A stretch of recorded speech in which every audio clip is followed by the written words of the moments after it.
Eagle has landed. That's one small step for man, one giant leap for mankind. You're riding Morning Shotgun with the Armchair Quarterbacks. We're here weekdays, streaming on the Armchair Quarterbacks app. Download it today. Your first choice for sports talk here on the First Coast. If I could get out of this. Armchair Quarterback Radio. We cover the world of baseball from start to finish. Baerga is 0 for 3. Left center field. Grissom on the run. The team of the 90s has its world championship. A liner off Nagy's glove into center field. The Florida Marlins have won the World Series. Brocious, fittingly with a throw, and the Yankees have done it again. Number 24. They are the world champions of baseball in 1998. Chance of a lifetime for Luis Gonzalez. 2-2, bottom of the ninth, game 7 of the World Series. Bases loaded. Forward, center field. The Diamondbacks are world champion. Red Sox fans have longed to hear it. The Boston Red Sox are world champions. In the air to left, well hit. Back is Craig. What a team. What a ride. The Cardinals are world champs. Armchair. Anyone got a stapler? Got a lot of forms, and there's a slight breeze in here. Law, because paperwork is dramatic. Catch it Thursdays on Weasel before it catches you. If dating is the game, then marriage is winning the game. Yeah, if you're playing in the women's league. You wouldn't believe how many guys wanted to play here. We had to beat them off with a stick. The Ty Cobb wanted to play. None of us could stand the son of a when we were alive, so we told him to stick it. It's important to remember the value of taking time for ourselves, to do the things that help us grow and explore, like learning something new. And now with the Great Courses Plus, it's never been easier to experience the joys of learning. The Great Courses Plus offers thousands of streaming videos that cover hundreds of fascinating topics, from World War II to choosing the perfect wine. You can even take a course on the U.S. government or dealing with stress and anxiety.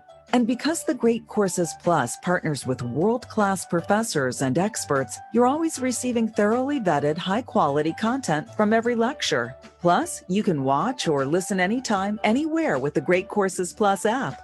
So take a little time for you. Sign up for the Great Courses Plus today for a free month of unlimited access. Visit thegreatcoursesplus.com/radio to get started. That's thegreatcoursesplus.com/radio. Can't be taking advice from a nun and a hippie. By all means, seek out the supreme wisdom of the junkie philosopher.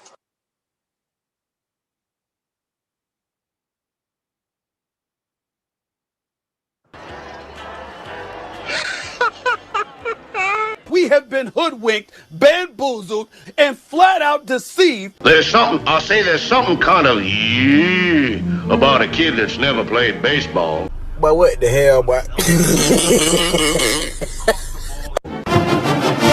Make sure to listen to the Armchair Quarterbacks. Good enough for us down here in the bayou. Go Tigers and the Armchair Quarterbacks. It's morning. Yes, and what a lovely morning. Allegiance to the flag of the United States of America and to the republic for which it stands, one nation, under God, indivisible, with liberty and justice for all.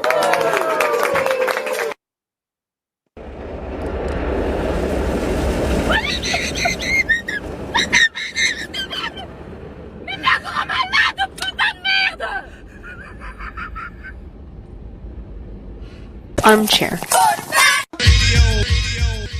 CBS Sports Radio. You're listening to the Armchair Quarterbacks on CBS Sports Radio, #1 sports station. Good morning, and this is your Armchair Quarterbacks Sports Flash. It is great to be back after a long Memorial Day weekend, and what a great day to come back as it is. Major League Baseball has a full slate beginning at lunchtime, 12:35 Eastern, Philadelphia is at Cincinnati. It's Spencer Howard versus Vladimir Gutierrez. 1:10 Eastern. The Chicago White Sox are in Cleveland. Lance Lynn versus Eli Morgan. At 2:20, Dinelson Lamet will take the hill against the Chicago White Sox and Alzolay. And at 3:40, David Peterson up against Mad Bum as the Mets finish their 3-game series out in Arizona. At 7:05, the Red Hot Rays are back in the Bronx again. They're taking on the Yankees. McClanahan versus Montgomery. And at 7:05, Minnesota versus Baltimore, followed up by 7:07, it's Miami and Toronto. Alek Manoah will make his second start against Pablo Lopez. At 7:20, battle in the NL East. The Washington Nationals take on the Atlanta Braves. And at 8:10, Nick Pivetta and the Boston Red Sox are in Houston against the Astros and Framber Valdez. At 8:40 Eastern, Texas is in Colorado, while at 9:10, you got the Birds on the Bat out in Los Angeles taking on the Dodgers. Carlos Martinez up against Walker Buehler. And the late night game of the day, it's Sean Manaea and the Oakland A's at Seattle and Chris Flexen. We got 4 games in the National Basketball Association. It all begins at 7 Eastern. The 76ers will try to take out Washington in Philly. Philadelphia leads the series 3-1. Same situation in the Big Apple. The New York Knicks down 3-1. They'll try to hang on for dear life up against the Atlanta Hawks. And at 9:30 Eastern, the Memphis Grizzlies down 3-1. Travel back to Utah to try to force a Game 6. While at 10 Eastern, the Dallas Mavericks head back to LA as the Clippers now have life. Series tied at 2 apiece, and the home team has yet to win a ball game. Stanley Cup playoffs, we've got a doubleheader, 7:30 Eastern, Montreal versus Winnipeg. It's Game 1 of the division finals. And at 10 Eastern, Colorado leads the series 1-0 as the Vegas Knights will try to get off the mat after getting blown out in their first meeting. And that's your Armchair Quarterbacks Sports Flash. Stay tuned for the Armchair Quarterbacks radio show and YouTube Live. Please like, subscribe, and share our show today. The Armchair Quarterbacks, your first choice for sports talk, live from the First Coast.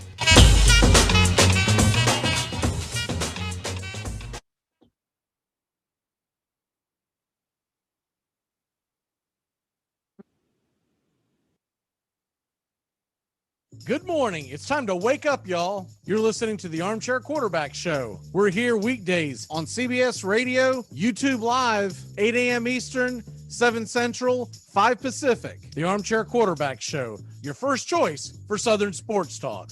Good morning, Mr. Sean O'Toole.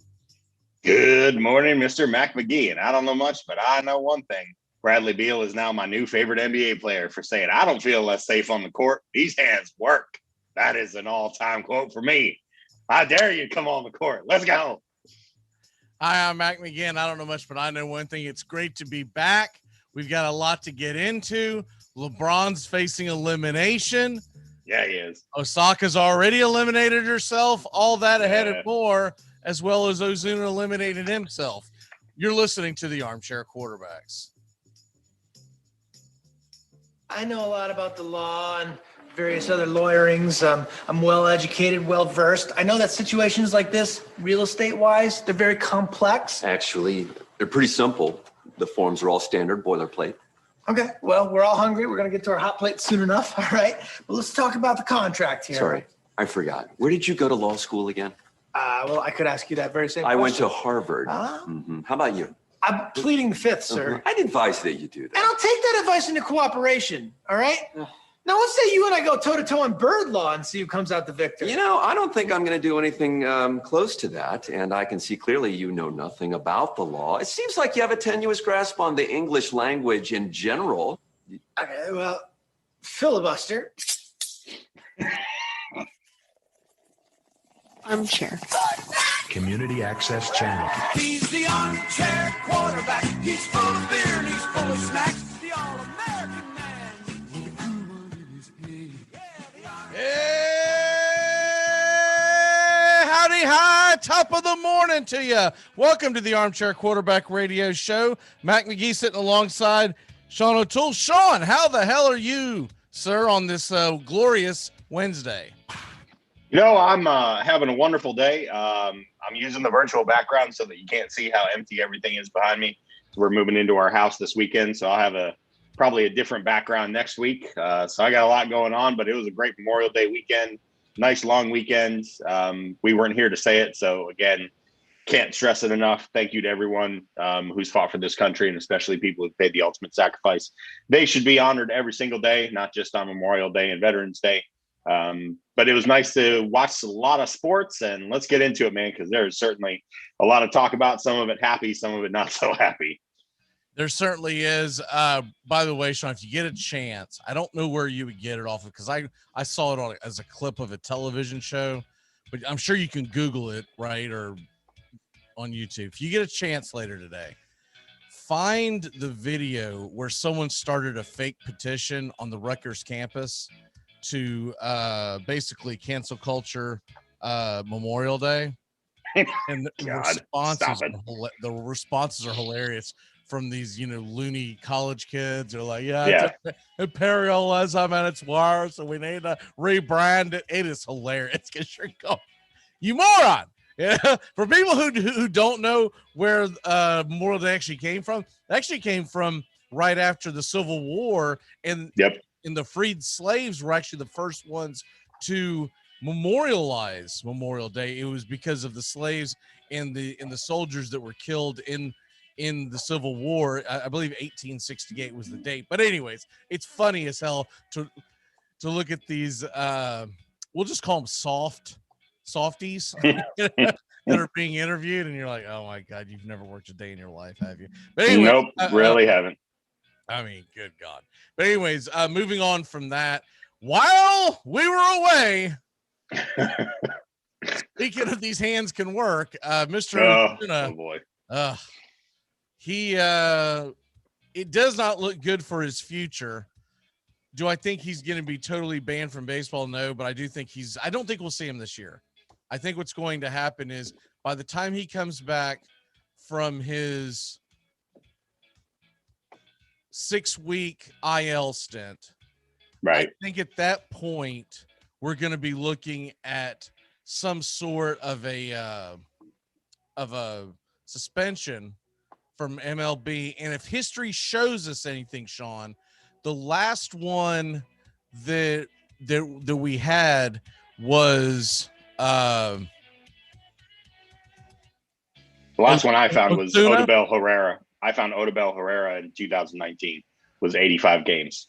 Okay, so that's right in the same amount where I was thinking. The one I was thinking of was Ozuna, so maybe Herrera was 75. Yeah, pretty close. Okay, I knew it was about half the season, and that's what I think. I think it'll be about an 80-game suspension is what I was going to say. By the time you get back from the injury, there won't be 80 games left in the season, and so that will clear Major League Baseball from having to deal with those bad optics the year it happens, which I think is fair. I'm a diehard. It's fair, and that is their background. I've seen the Felipe Vasquez situation mentioned a few times. That's like completely different. Like that's like some Scarface stuff. Like he's going to prison for like 2 decades. So that's completely different. Yeah, what we're talking about here is a man and woman who have had a violent history. His wife has actually gotten the charges put on her before. Yeah, she's a firecracker. I didn't realize that till I read about it. You might have known that better than I did. Yeah, I didn't have time to respond to the whole thing because I was busy at the time. But when you found out about it and you sent me the text about it, and I said there's more to the story, and you said there usually is, I was just going to leave it at that until today because I didn't have enough time to go through it. But the short of it is, she put hands on him last year. He ended up dropping the charges, but the police did not see it. And that's going to be the difference. Supposedly, if you go by the report, the police walked in on him, having her up against the wall. They said strangulation, but I think that's a little bit of a reach. It was more of he had her up against the wall, and then at one point I guess he struck her with his cast hand. Regardless, terrible thing. Don't condone it any in any stretch of the imagination, but I also don't like to jump to conclusions because I've done this before, and then we find out, oh, wait a minute, it didn't really happen that way. You get the body cam footage and you find out there's something totally different. So I don't want to jump the gun, but the optics look like he's going to not be back the rest of the season. So we move on from that. Almonte was called up to replace him. He is not Ozuna. He is a slap hitter at best. When he was called up, this is the guy that I figured they were going to call because he'd been on a hot streak in the minors. Big difference in the minors. He was hitting 400 in the minors over the last 30 games or 25 games, something like that. Big difference. He can't hit water falling out of a canoe at this point. I had forgotten where I recognized him from, and he was on the 2016 Indians team that lost to the Cubs in the World Series. He had a big cup of coffee. Next door neighbor. I knew that guy's face. Right, exactly. Yeah, it's there's not a lot that here's my thing. This is, I won't get into big thing because I'll do Braves country later on today, which we'll get more into it. I think the guy needs to be the number 8 hitter. And I really feel like Heredia should be much higher in the lineup to stretch that lineup out. And I've laid this out on Braves country today several times, but I think Heredia should be the number 2 hitter. I think Freddie should go back to his normal 3 spot. That way Heredia is up there to move Acuna when he gets on, right? That's basically his goal. He's hitting almost 300. I don't know why he's not hitting up higher. And then you have Freddie and then go on, so on and so forth. But basically, I think what's going to happen is Atlanta's going to try to make a trade at the deadline for an outfielder. There's going to be a lot of available, and we can get into that down the road. But anyways, that's what goes on. That for people who don't know what I'm talking about, Braves country comes to you every day. Usually premiere at the top of the 10 o'clock hour, 10 Eastern. So, and Sean, anytime you do want to jump on Braves country, you're more than welcome. I just try not to put that much on y'all's plate. I usually record it immediately after the show.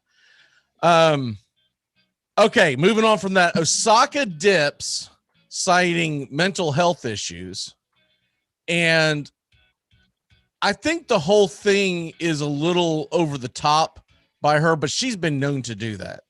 She's 23. She's adored by the fans and the media, and yet she's going to sit here and try to tell us that she didn't want to have any kind of contact with the media because they're just too harsh sometimes. What the hell are you talking about? They've treated you with kid gloves. It's not like you're running for Senate. They're not going to ask you what your stance is on abortion. Like, what the hell are you talking about? But she wants to try to find a way to not have to Marshawn Lynch. I'm just here so I don't get fined, right? I think the whole thing is comical, but here's the part that I want to get your reaction on. Did you hear what Serena Williams said? I did not know. Okay, this is a clip of Serena Williams reacting to Osaka saying that she felt bad about knocking Williams out in 2018, mind you, in a sport where you're supposed to go out and win, right? This is what was wrong with participation trophies, by the way, y'all. Okay, here you go. Whoops, here we go. I think. I wish I could give her a hug. Not everyone is the same. I'm thick. Other people are thin. Osaka says she dislikes negative questions, but the press hasn't been hostile. She's a media darling. The press loves Naomi Osaka. The fans do. Her sponsors do. Okay, so that was a clip. I forget the lady's name that was responding at the end, but she's a big-time tennis broadcaster, has been doing it for years. Her name's escaping right now. I can see her face plain as day. But basically, she won a much longer thing that I wasn't going to play because it just took, we only have an hour show, that basically said, I don't know why she's acting like that the media jumps all over her. They adore her, da-da-da-da-da. What say you on this whole really strange story? It is strange. I think this is a generational divide story, and I was much more. I was more persuaded by the tweet and the press release that she put out, where she actually typed out, a good page and a half of very cogent reasons why she doesn't like doing media as much. She was specifically mentioning that she has anxiety speaking in front of large groups, things like that, or doing public speaking. I'm okay with that as an explanation, especially as a young person. Not everybody's comfortable with that. But at the same time, your point is valid as well. The sponsors of these large tournaments, especially in a sport like tennis, that has been really, really hampered by any type of attendance downfall due to the pandemic, and especially at majors, those sponsors have lost a lot of money. Those tournaments have lost a lot of money. It's not a lot to ask for you to do, just the bare minimum of your media obligations. But listen, we could spin ourselves in circles about people with thick skin versus thin skin, and I just think this is a generational thing. Some of the wokers are a little more sensitive than we're used to. They're weak, they're soft. I don't care if she ever plays tennis again, because if she can't get her, she made $50 million in endorsements alone last year. On the cover of 5 magazines. Yep, I know. The people, exactly. She's on the cover of 5 magazines last year. Oh, okay, but I don't want to be, I don't like the media. But the point being, $50 million for these sponsors that pay you to be in front of that mic, because they want people to like you, to pull for you when you go out there and you wear, so that they can market you. Yep. Right. Yeah, exactly. Whether you're wearing their stuff all up and down your uniform like a NASCAR driver or not, that's what it is. I don't know who her shoe sponsor is, but we'll just say, Adidas. I think she's Nike, but yeah, I get your point. Actually, that makes sense. But considering Nike, but the point is, whoever her shoe sponsor is, they pay you to be likable, so that when you wear your shoes or their shoes, they will go out and buy these shoes. So, I mean, the whole thing is just pathetic, but I thought it was funny that in a side way, if you listen to that, Serena Williams roasted her. She did. Yeah, she said, I'm thick. Some people are thin. Yep. And I don't think she was talking about her ass. Okay. Listen, I have a 14-year-old son who, thanks to my spouse, has a social media account. So this is a fight I fight every week or every other week. We're getting into a generation of superstars who care entirely too much about their mentions and people they've never met before, what they say to them. And it's just something we're going to have to combat. I think she'll get over it. She's a very talented player. This is a bump in the road, and I think she'll be fine. But, if she feels like taking this tournament off to, focus on her mental health is what's best for her, then let her. She's losing out on a lot of money. I mean, those prize purses are no small thing. Well, bye. I mean, I don't care if she comes back, because this is what makes the sport. I actually watch a lot of women's tennis. I've followed it for years. I've gotten more into it over the last couple of years. Some of it had to do with the pandemic. Some of it had to do with the fact that I actually found some tennis players that I actually liked and like to follow. But the point being is, I don't care if she plays. You know how many people are in a tournament? Who gives a damn if one's missing? It's not going to make that championship any less. I can tell you that. And no, it is going to make Serena's loving it because it's the one person she can't beat. So she's like, sweet, I can finally go out and tie Margaret Court's all-time record. So then we'll put an asterisk on that, like we did Bubble Ball with LeBron. Anyways, not that people come here for the women's tennis coverage, but yeah, it does really open up the field for Serena, because there's 2 players missing now. Osaka's sitting out, and Petra Kvitova is out with a knee injury. And those are, 2 of the top 10 seeds on the women's side. Hey, look, I thought, and I've never been a big Rafael Nadal fan, but I thought he said it best when he said, this is a part of the job. You have to go and talk to the media. This is what we do. If you don't like to do this, you don't like to play tennis. And he hit the nail on the head. All right, we'll move on. We'll move on to the National Hockey League playoffs. Hit y'all with the scoreboard real quick in case you got sleep like a sane person last night and just said, to hell with that, I'm not going to watch any hockey. There's only one game. Tampa Bay takes a 2-0 series lead as they beat Carolina 2-1 last night. And then tonight we have 2 games.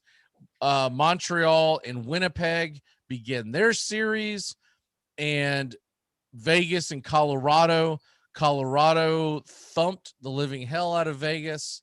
What say you really on these two? So, I'll be really quick.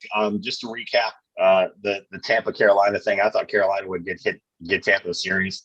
It looks like that one might be over fast. I mean, Tampa scoring 2 goals on 15 shots last night is really not what Carolina would have wanted out of Nedeljkovic, their goalie. And now you're going back to Tampa. That does not look good for the Hurricanes of Carolina.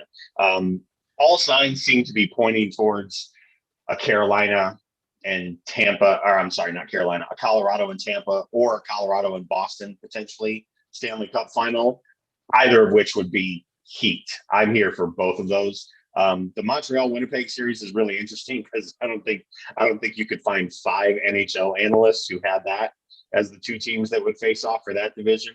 And if they said they did, they're liars. Winnipeg's been off for 9 days. They've gotten really healthy. I don't see any way that Montreal wins the series, but I didn't see any way that they would beat Toronto coming back from 3-1 either. Did you see Barry Melrose? No. What did he say? He went off. He basically called Toronto a bunch of chokesters. Oh yeah. Oh no, he's not the only one. I mean, he went on. He called them. This is on national television. It wasn't just like a tweet. He called them soft, and the fact that they lost that series, that they were soft, and it came down to them not having any kind of heart or backbone in the entire series. I mean, they are soft. They're assembled as a finessey, score heavy team who is built for the regular season. They don't have a quality goaltender. They have no hard hitting defensive blue liners. All their defensive blue liners are score first guys. That's how they built the team. And this is the outcome, is when you face a team that's tougher than you and is going to hit you more.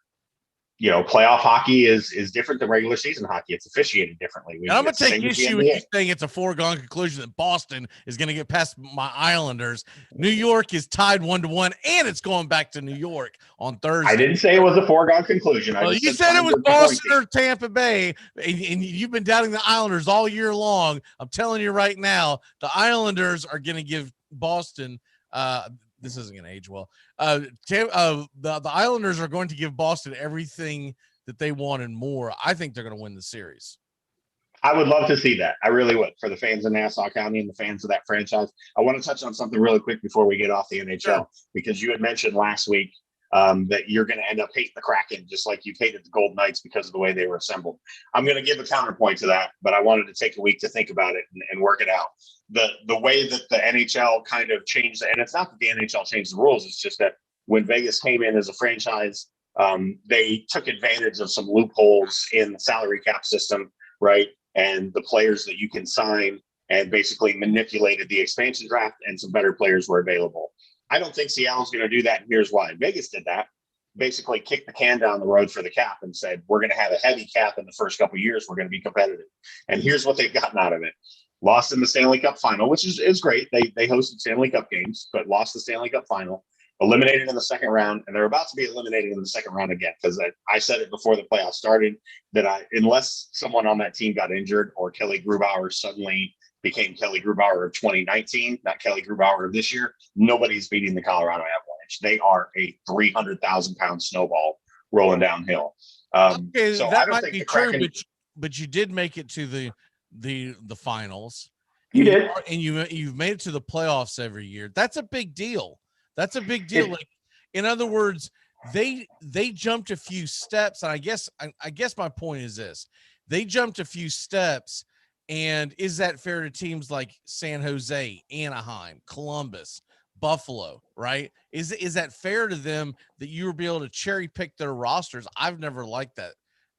It's not fair, and I don't think Seattle's going to do it, and here's why. The next 2 and really 3 drafts in the NHL, because so many guys didn't come out last year because they didn't have minor hockey league seasons, are some of the most talent-rich drafts, especially in the top 5 that we've had in a decade. I'm talking about Crosby, Malkin level players in the top 3 in each of the next 3 drafts. So I think Seattle will do it the old school way and be bad, because those players are generational players in the next couple of drafts. Just my opinion. I didn't get a chance to respond to it last week. I just wanted to say something about it. So I think you'll like the Kraken, because I think they're going to do it the right way.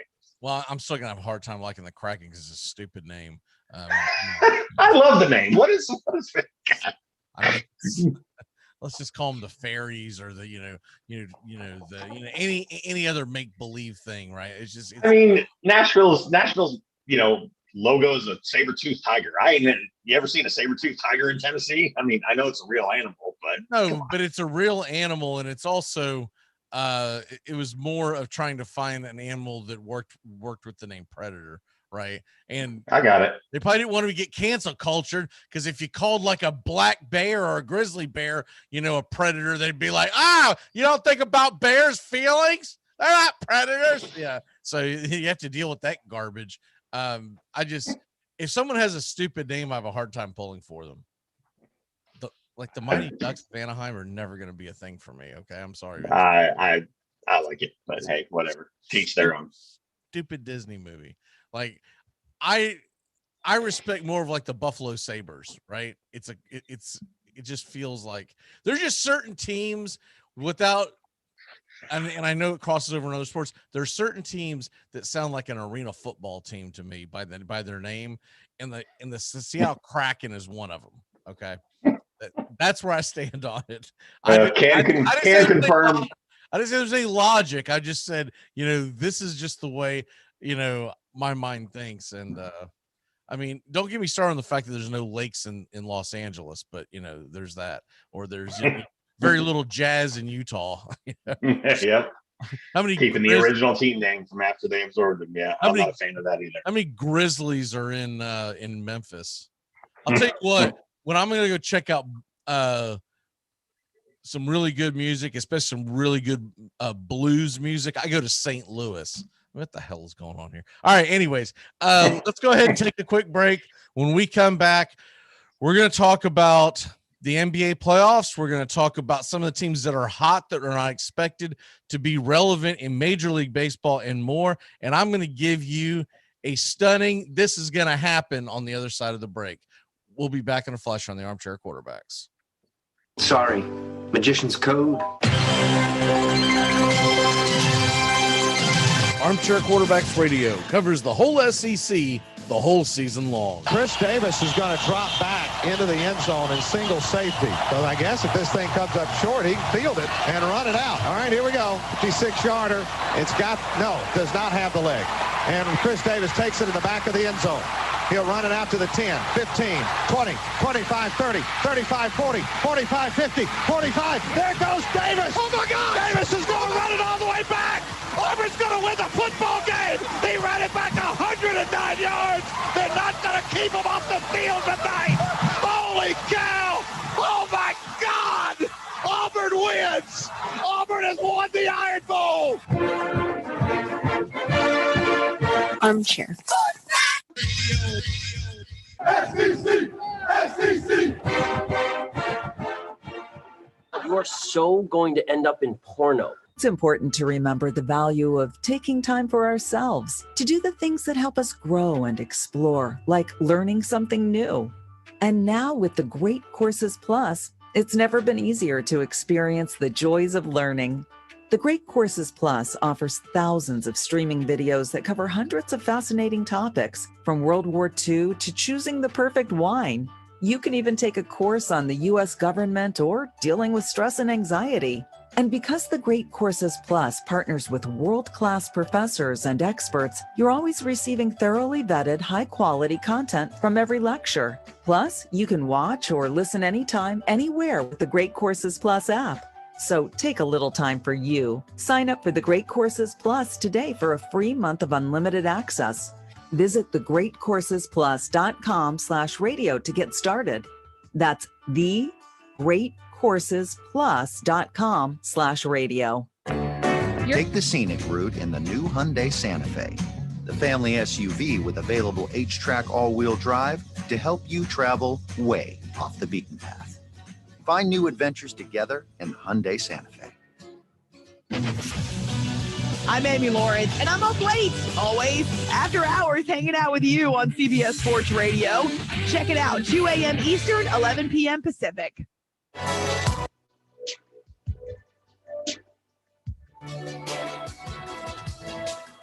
Good morning. Welcome back here on CBS Sports Radio. Sean Toole Wednesdays, and we were talking some hockey, talking some really strange things that happened since we've been off. First show back since last weekend. Programming note as well, just so folks know, we're going to take an extended 4th of July weekend as well. We're going to do a wraparound. We'll be off Friday through Monday. So it's just where 4th of July lands this year. I don't think a lot of people are going to be going to work or even asked to go to work on the 5th. And then we always usually take off early for the 4th of July. So recharging batteries. Sean, I hope your batteries are charged, because probably next week is when we'll really hit the ground running with our predictions. I'm still trying to map it out, how, what team we're going to do each day, but we're going to do predictions all summer long for the National Football League and college football, which isn't that far away. We got college 100 days. No, less than 100 days. I think it's on the tweet yesterday, or maybe it was on Sunday, that it was 100 days to the first NFL game. I was like, ooh, exciting. It'll be here before you know it, because you're going to have, by the time the NBA and NHL playoffs end this year, we're going to be in the middle of summer. And if we get the Olympics, which is still a big if, that's going to tear us right through the entire summer. And the next thing you know, we're going to be sitting right there. I found interesting when they went to the 3 preseason games as opposed to 4 this coming year. I just would have assumed they were going to start it a week later, and we would get your typical deal. Well, they're not. They are actually ending it a week earlier. So your last preseason game is about 2 weeks from the first game. I found that odd. I don't think it's odd, terrible. But I guess it does make some sense from a roster standpoint, because it gives them maybe a little bit more time to get their final cuts in. And also, if you have, we see it every preseason, guys with, running backs, wide receivers with soft tissue injuries like hamstrings, quads, stuff like that, calves. I guess having that extra week built in there ensures that maybe they'll be ready to go for the regular season, which is what everybody cares about anyways. So that is curious, but I can understand the logic behind maybe why they would do it that way, as opposed to the other way that you had mentioned. Also, programming notes. So we're starting the Yankees Red Sox podcast, or vodcast, whatever the hell YouTube is. We're starting that tomorrow and not Friday. Team has had some scheduling issues, so we're going to start. We're going to do the first one tomorrow, and then I think I'm trying to get it cleared with Angela. I think it's typically going to be on Monday mornings at 10 a.m. So tomorrow it'll be on at 10 a.m. Eastern, and then we'll kind of go from there. But looking forward to that, and that kind of goes into real quick before we go into the baseball. Because I think it could happen before we even hit the air by tomorrow morning. Where do you think Julio Jones lands? Because I honestly think he's headed to Nashville. Yeah, I think he's headed to the Titans. That seems like a logical move for both sides. Atlanta has run out of leverage. I mean, they were out of leverage before Shannon Sharp called them on national TV, but now they're really out of leverage. So, I don't know that you're ever getting a haul for him. You're basically asking someone to take on all of that salary, and you're asking for a pick in return. The last thing I saw was the Titans had offered as high as a 2 with conditions, or basically a 3 that could become a 2 if he meets certain performance indicators, or if they make the playoffs, that kind of a thing. I don't think they're going to get much more than that. But Seattle seems to be, if you trust Rappaport's reporting or anybody else's reporting, Seattle seems to be trying to squeeze in the back door with a package. The problem is the Seahawks are capped out, so I don't even know how they fit him in. I've got a funny Joey thinks he's going to end up in Baltimore, but that's just because he doesn't want to see Julio Jones and Brown going up against the Colts this year. He said, I mean, if you're Julio Jones, you shoot down any kind of trade going to Baltimore. Like, no, I'm not going to go destroy my career to go run block for Lamar Jackson and company. Lordy. The second team that I think I've got two main teams that I have in play. It's the Tennessee Titans because they seem to be willing to give the draft capital. And then the other team would be San Francisco 49ers because they've been heavily rumored, and it just feels like that would be a great landing spot as well. His base salary this year is $15.3. His cap number is $23.5. I'm looking at the Titans. Tennessee can absorb it. They can absorb it, but they would have to. The other biggest issue is who's willing to give up, because from what I've heard, they're saying that most of your teams are not willing to give up a number one pick for him. I'd be surprised if anybody would. That seems odd to me because he's one of the best receivers in the game, but I guess maybe his age and some injury history. Dude, I'll tell you what, man, that dude's a beast. And if I could bring him in and fix my wide receiver situation, whoever I am, Tennessee and San Francisco seem most logical to me because they don't have a true number one. Tennessee, you could argue A.J. Brown is a number one, but is he? We don't know because he's never been out wide without Corey Davis for a season, and Jonnu, who's basically a slot a slot wide receiver who just happens to play tight end, who disappeared last year, but I think he's going to have a great year. But yeah, I don't know. It'll be interesting. I just. It's a song we got breaking news on or anything, but I just got a feeling by the time that we hit the air tomorrow, we might have our answer, because I thought honestly that it might happen yesterday, June 1st. Looking at the Titans contracted players, Tannehill, Kevin Byard, and Derrick Henry, any one of the two, Tannehill would be the easiest one to do. Tannehill's guaranteed salary is $24.5. Byard is $11.2. Henry is $10.5. If you convert any of that into signing bonus and just give it to them in cash, you can kick the cap number down the road and absorb Julio this year. So they could definitely figure out a way to do it. Yeah, you would probably do that with Tannehill because of his age. Yep. Anyway, makes sense. We'll move on from that. I know we're going to get rolling here, and I didn't want to miss out on that story. Okay. The other real quick story is it looks like the NFL is going to expand their games that they do and keep four in London. They want to start doing one in Mexico, and they want to start doing one in Germany. So interesting. Don't think it's great for the league, but that's sitting as a United States nationalist who doesn't give a damn if Germany gets involved in watching our sport, right? I get it from the business side of it, but I also get concerned of how this affects the regular season. Right. Like, I'm all for put these preseason games all over the globe, right? Right. Most of them that go to the games, they just want to go to watch football. They don't even give a damn. That's what we get over here all the time. A lot of times, if you get an EPL team come to the United States, that game is not counting in the standings. I think it's an exhibition. And you would make a lot of fans happy to not have to pay for that extra preseason game. I'm just putting that out there, Yes, you would.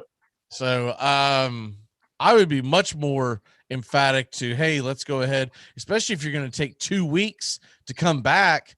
Why not do the preseason? Why not do the last week of preseason and do it all over the globe, right? Put one in Antarctica. I don't give a damn where you put it. Put one in, put one in South Africa. Let's have one in Sweden. If we're going to do Germany, put one in Wuhan. Can I petition the league as a teenager who watched the World Football League? Can I petition them to make one of the teams wear the Frankfurt Galaxy jerseys? Because that would be fun. We need to do. If we're going to put it in Germany, let's have a team do that. Only if Galen Hall and Kerwin Bell are going to come back and coach them. Jonathan Quinn, remember him? I remember Jonathan Quinn, MTSU quarterback. Yes, sir. Yeah. He's a fellow McGavick alumni. Yes, he is. Got him out of a tight spot one night, but we won't talk about that on air. We'll just say alcohol was definitely involved with my bravery. all tales of your bravery usually involve alcohol. Yeah. So that's okay. Everybody knows that. Yeah. Usually sober Dave is not as courageous. No. All right, let's move on to Major League NBA. Baseball. Oh, MLB. Okay. The Tampa Bay Rays are scorching hot. Yeah, they are 35-21. They have just leapfrogged everyone in the division. It's now a 2-game lead over Boston, a 4.5-game lead over the Yankees. Do you see this sustaining, or is this like a hot streak that fizzles out like I always think of the Oakland A's when I think of these types of hot streaks. The scary thing about Tampa Bay is that they have not really hit as well as they've pitched. I know they've scored 276 runs, but they're doing it the Rays way. Moving runners, getting hits in key situations, things like that.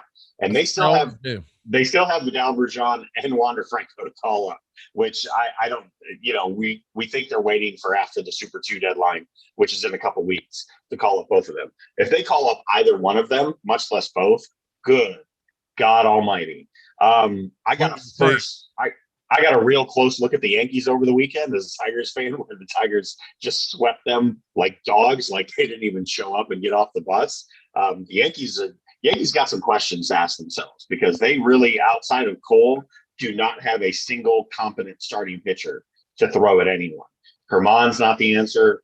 For all the years we've heard about Davey Garcia, he's got an electric fastball and he can't locate anything else. So you can just sit there and wait for 95 to come down the middle of the plate, which is exactly what the Tigers did.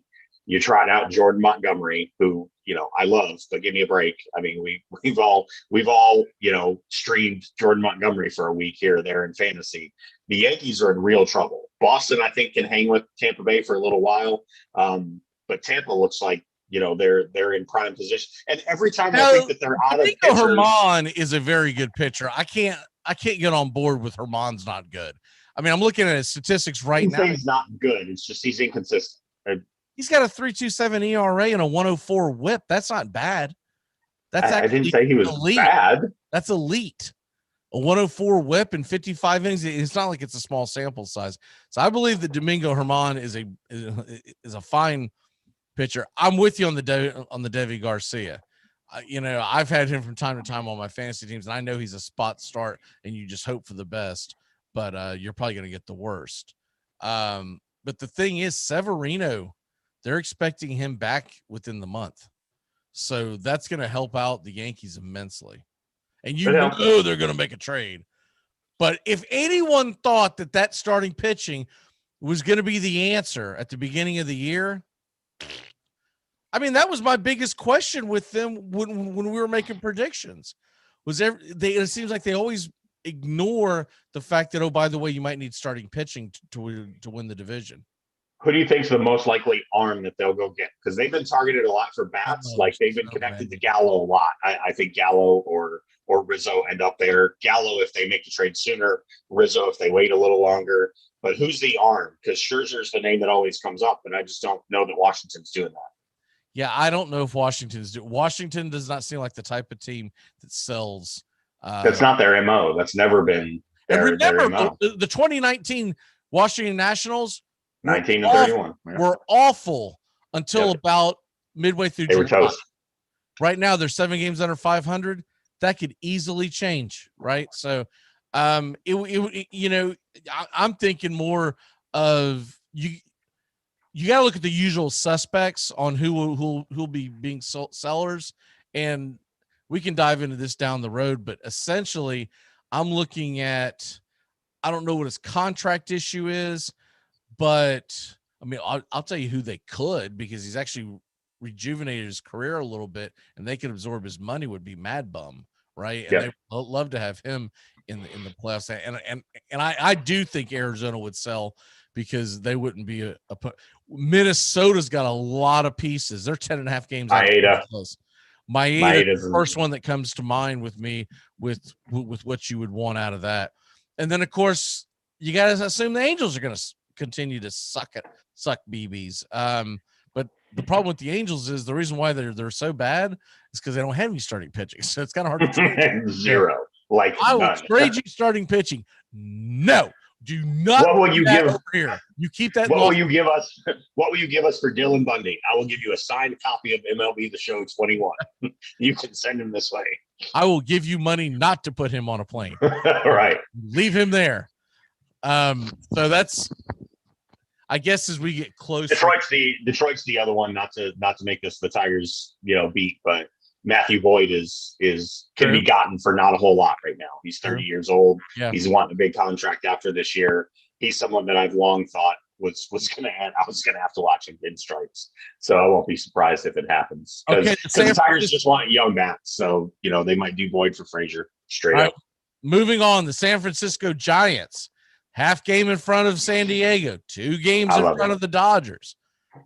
I'm going to make my claim right now, my unrealistic claim. The San Francisco Giants will be in the playoffs in 2021. It's going to happen. I had this feeling that they're going to be right in there at the end for the division, but I do not believe you're getting a wild card out of the East. And I believe one's coming out of the West and one's coming out of the Central. Because I think when it's all said and done, St. Louis and Chicago are going to go run and hide. And Milwaukee just won't score enough runs. So those 2 teams will make the playoffs one way or the other. You've got San Diego, you've got LA, and you got San Francisco. I just believe they're going to find a way to get through it. And San Francisco is winning it with small ball. They're doing the little things. The most unsung hero of all to you and Steven, Evan Longoria for MVP. Exit Velo. Exit Velo. We need to get a sound bite for that for Saturday. Just every time one of us says it, you press it like the Staples easy button, and it just goes exit Velo. Exit Velo right into the third baseman's glove. But I just, what say you? Because I think San Francisco is going to find a way, and they will make trades because they do have money. That's a funny thing about people don't realize about the Giants. They have money. They just usually build within, but they've got the ability to make that move. What say you?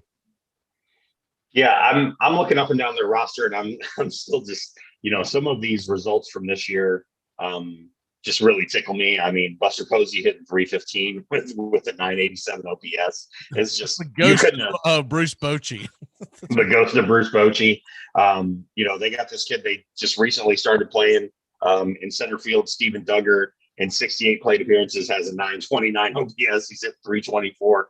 Like, they're just finding these people, and they've really become Rays West, where they've collected all these kind of cast off hitters, and really in some situations, as much as it pains me to say, cast off pitchers. Kevin Gausman was an Atlanta Brave. We saw him as Braves fans. He wasn't this, but they unlocked something that's in there. He was really good the first season he was with Atlanta. The second season he came back around, he couldn't find the strike zone. They cut him. San Francisco picked him up. He still wasn't good that year. That was halfway through 2019, I believe. It was the following season when he re-upped with them, and in 2020. But I'll be honest with you, I put that as well. All they did was play their division and the AL West. How good is he really? He's pitched phenomenally. Right. They've taken, what the A's did up the road and found these undervalued players. Like the Dodgers, saw no value in Alex Wood. He was a starter who they moved to the bullpen. I still think he's Alex Wood. We've all seen him at this point, but he does have that odd delivery that if you're playing a team that has a lot of young players that haven't seen it a lot, he's super effective against. He's been very good this year. They've got this dude Rogers out of the bullpen who's got the Chad Bradford thing going where he's almost unhittable. They just built this team really smart. And I agree with you. I think they're going to be there at the end. They're going to be heard from. They've got tons of games against Colorado and Arizona, who, let's be honest, are not trying to win baseball games right now. I haven't given up on Kansas City. Kansas City's still gonna Kansas City's still hanging around. What's going to help them is if other divisions beat each other up. So that takes me to the last one before we get into the NBA playoffs. Seattle. You believe in this team? Because I absolutely do not. I believe this is smoke and mirrors. And then they get the terrible news yesterday of Kyle Lewis is once again done for the season. This is the same knee he hurt 3 times when he was in the minors. This is actually really concerning. It's dumbfounding that this, I hate to say it, but I'm starting to think that this is going to be one of those names that 10 years from now, you're going to go, what the hell ever happened to that guy? Right. Yeah. It's going to be the Jerome Walton rookie card, because he was a rookie of the year last year. So, right. So I don't believe they're going to be able to hang with Oakland and Houston. I think those two will go running away and hide as well. And if you don't see any differently, let's go ahead and get into the NBA. I got nothing there. Fair enough. Brooklyn moved on last night for people that missed it. Denver, 147-140 winners in double overtime. They win it. So they now have a 3-2 series lead. That'll go back to Portland for game 6, which I believe Portland's going to win. I think we're getting a game 7 in this series, and it's really just going to come down to, how about Damian Lillard, 55 points last night. But the big news that I think everyone's waking up to going, say what? The Phoenix Suns beat the brakes off the Lakers, beat them by 30. What say you? As it's DEFCON 1 at NBA headquarters, and I saw a lot of funny tweets this morning of people with Adam Silver holding the phone and a quote above his, a little thought bubble above his head, going, "Hey, make it go 7, make it go 7." I love it. I hope Phoenix closes them out in Los Angeles. LeBron. Ain't gonna happen. It's probably gonna go 7 because we'll know right away, right? In the first 3 minutes of game 6 in Los Angeles, DeAndre Ayton has 2 fouls in the first 3 minutes. The fix is in. Like Tim Donaghy's on the phone. We will know by the time that they tip the ball off, because if AD is not on the floor, game over. I don't see how they're going to beat Phoenix without him. I never had a groin strain, but of all the sports I can imagine you would not be able to play with a groin strain, basketball's probably at the top of the list. Like there's just the way, you run it up and down on a hardwood floor with those shoes, the way you have to move with your feet set. I don't see any scenario where the Lakers are going to be able to win if they don't have Anthony Davis. 0. Yeah, the Sun, look, I called that before the series ever started, but that was really just wishful hoping, right? If the Suns move on, then we only have one more villain to get rid of in these playoffs, and that's the Brooklyn Nets, right? Yep. If we can get rid of the Nets in the next round, which possibly could happen, because you're talking about them having to face off against Milwaukee. Bucks. You should have heard New York radio this morning. They're planning the parade. They were planning the boat parade. Never plan it. Because they beat the Celtics 4 out of 5 games. Celtics are dogs, and they quit before this series started. They had no chance. Jaylen Brown was out.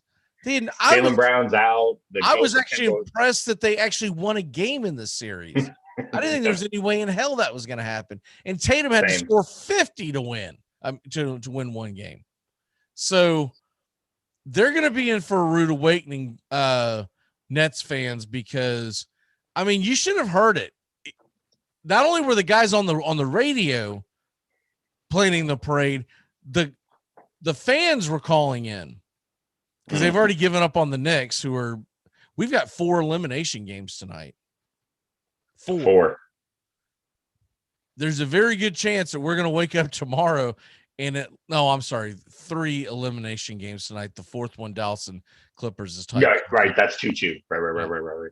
But I think Utah closes it out. I think Philly closes it out even without Embiid. And I believe the Knicks may force a game 6. But I do believe that Atlanta is going to win that series. But they had already jumped off the bandwagon of the Knicks. This show is normally pro Knicks. They were planning the parade. Like, are you serious? You have not gotten past the Bucks. And if Embiid ends up being to where he can play by the conference finals, that's not a gimme. And then whoever the hell you play in the West, which is going to be wide open if the Lakers get knocked out. Yep. It's a long way to go to just say, well, we're going to go. That would be like going ahead and crowning Colorado right now in the Stanley Cup playoffs because they blew out Vegas in game 1. What? There's some truth to that. Yeah, don't even worry about it, man. It happens. We're just not going to worry about playing the rest of it. You won 7-1. Okay, well, just shut the playoffs down. It's over. One game. And Nets fans, if you're not, maybe you're just getting stargazed because the Celtics and their 17 championships, right? That's got nothing to do with the 2021 version. All right, let's go ahead and turn back time and get the hell out of here. Tomorrow we got Joey Areola with us, and there's a good chance we're going to be talking about where Julio Jones is sitting at tomorrow morning. All right, here we go. Turn back time. A little rusty here, off for a couple of days. Oh, that's why I'm not even on the right app. That's what the issue is. Hey, vey. Here we go.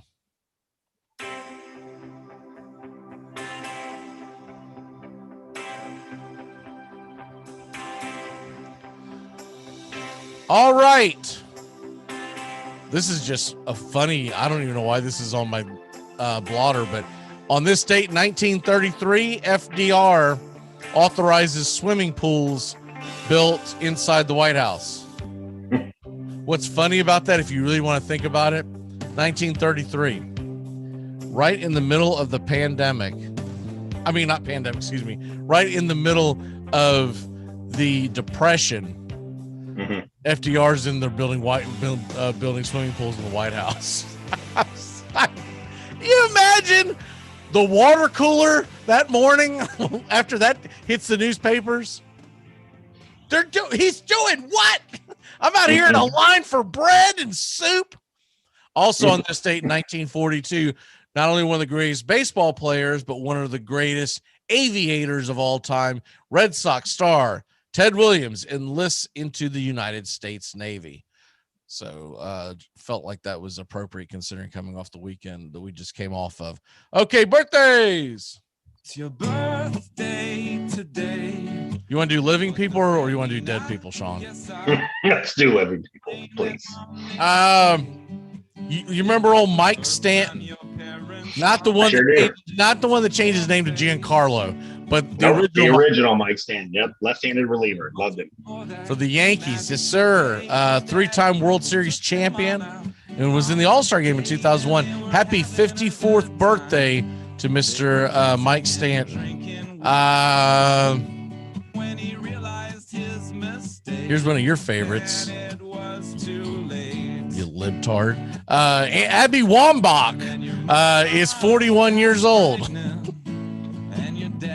I'm assuming that the reason why we can't see your background is because there's being an Abby Wambach statue being sculpted right now as we speak, right? No? Fox News has rotted your brain. Move on. And I don't know how many Steve Smiths there are that are good at sports, but I'm starting to think that, everyone's firstborn should be named Steve Smith no matter what your last name is. Steve Smith is 32 years old today, an Australian cricket batsman.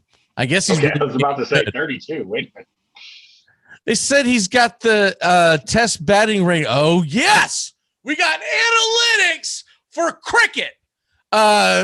Test bat rating of 942nd is the second of all highest of all time, Sean. Stick that in your pipe and smoke it. I've got Cricket Analytics. Take that for data. I'm telling you, it seems like every other day there's a Steve Smith that played something that it's their birthday. Or it's always like, what? Because obviously I always go to the football Steve Smith, but of course, remember there was the famous basketball player, Steve Smith. Yep. Michigan State. Yes, sir. What is your walk-off for the day, sir? Really quick 2-part walk-off. Happy 12th anniversary to Armando Galarraga and Jim Joyce. This is the 12th anniversary of the imperfect game, which is probably one of my 5 favorite Tigers moments, even though it's bittersweet for some. I think it's a great representation of, the need to just forgive and remember that people are human. It's an all-time moment in baseball history. That game more impressive than any no-hitter ever pitched. Perfect games mean more. And for all my NHL heads out there, tonight is the draft lottery. I'm never not amused by the NHL messing up the draft lottery. Arizona doesn't even have a first-round pick, but they're listed in the lottery odds because they forfeited their first-round pick for breaking combine rules. The Red Wings, I hope, get the number 1 pick, but probably won't. They'll probably get like 7 or 8. So watch the NHL draft lottery if you can tonight, because it's always bound to be interesting. So what happens if they win it? There's a redraw. Oh. It's the hell kind of stupidity is that? Just take them out of the drawing. Listen, if anybody watched it live with me last year and saw me go ballistic when the Red Wings came in 4th and the Rangers supposedly legitimately got the number 1 overall pick for Alexis Lafreniere, it's comical. It should be fun. That is crazy. My walk-off for today is this is the first of what is going to become an annual event. It is Lou Gehrig Day in Major League Baseball. Throughout Major League Baseball, they will honor Lou Gehrig. It's more of for ALS awareness. So, calm down, cancel culture. You can't give him any kind of credit. He was born before 2000. But Lou Gehrig, the hell of a guy. And the fact that he was the original Iron Man before, or the Iron Horse as they called him before Cal Ripken. He's always been one of my all-time heroes. And it's always overlooked, Sean, that Lou Gehrig, because he died of his disease, about how phenomenal of a baseball player he was. Phenomenal. 340 lifetime average, almost 500 home runs. Most definitely would have hit 500 if it wasn't for the disease. And then, of course, a 6-time World Series champion. The only one who can scoff at that is like Yogi Berra. That's my During the pandemic, we did rankings of all-time underrated players, and I gave Hank Greenberg. Lou Gehrig's probably the only person more underrated all-time than Hank Greenberg. So there you go. And we are bringing back the Hall of Shame in the Armchair Hall of Fame. I just haven't gotten the details down, but we will get that done. I know I talked about that several weeks ago, and I just haven't gotten organized with it, but we will bring that back.